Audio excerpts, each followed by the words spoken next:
बिस्मिल्लाहि वस्सलातु वस्सलामु अला रसूलिल्लाह। एक सवाल इस्लामाबाद से और रावलपिंडी से भी हमारे पास है, कई जगहों से सवाल आया कि मुफ्ती साहब रमज़ान मुबारक की आमद आमद है और महंगाई बहुत ज़्यादा हो जाती है, तो इसका हल क्या है?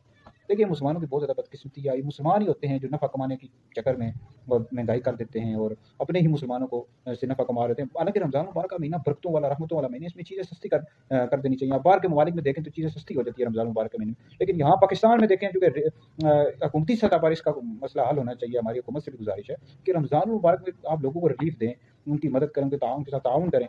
अब इतनी ज़्यादा चीज़ें महँगी कर दी जाती हैं। तो दूसरा हल ये है कि अब लोगों को भी आदत पड़ गई है कि रमज़ान मुबारक का महीना, लोग समझ लेते हैं जब तक पकौड़े नहीं खाएँ, समोसे नहीं खाएँ या फ्रूट ना खाएँ, उस वक़्त तक हम रोज़ा ही शायद नहीं खोल सकते। तो ये बस लोगों में अंदर चीज़ें पैदा हो गई हैं मुसलमान में। हालाँकि रमज़ान मुबारक का महीना इबादत का महीना है, कुरान मजीद की आप तिलावत करें। लाज़मी तो नहीं आप फ्रूट ही खाएँ, पकौड़े, समोसे खाएँ।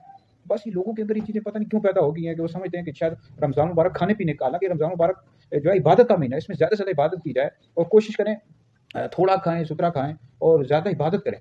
तो ये चीज़ें बढ़ जाती हैं, महँगी हो जाती है, तो इसका हल ये होता है कि आप वो चीज़ ही ना खरीदें, उसकी जगह दूसरा कोई मुतबादिल चीज़ इस्तेमाल करें। जैसे कि तारीख़ इब्न मुईन में है कि एक दफ़ा मक्का मुकर्रमा में किशमिश की कीमत बहुत ज़्यादा बढ़ गई।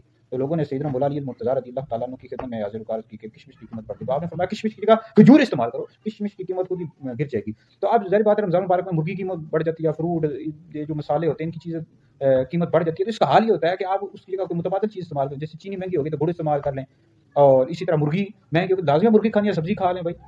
तो ऐसा फ्रूट है, लाज़मी तो नहीं है कोई फ्रूट रोज़ ही आपने फ्रूट ही रमज़ान मुबारक में खाना है। तो ये चीज़ें हम खुद हल कर सकते हैं, लाज़मी नहीं है कि हम वो चीज़ ही इस्तेमाल करें, हम उसकी जगह दूसरी जगह भी दूसरी चीज़ भी इस्तेमाल कर सकते हैं। तो बहरहाल ये हमारे हाथों में है महँगाई को कंट्रोल करना। आजकल हम चूँकि बहुत ज़्यादा ख्वाहिशात नफ्स, जो नफ्सानी ख्वाहिशात है, इसको पूरा करने में लग गए हैं ना, खाने-पीने में, डिशें पकाने में।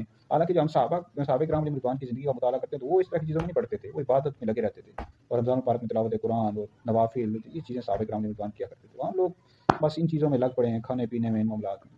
तो लिहाज़ा ये है कि चीज़ें महँगी हो रही हैं, तो आप कंट्रोल करें, थोड़ा खाएँ, सुथरा खाएँ और जो महँगी चीज़ें हैं उनको खरीदें ही ना, फिर कम कर दें। तो इस तरह उनकी रेट जो है ना कम हो जाए। अल्लाह ताला हमें अमल की तौफ़ीक़ अता फ़रमाए।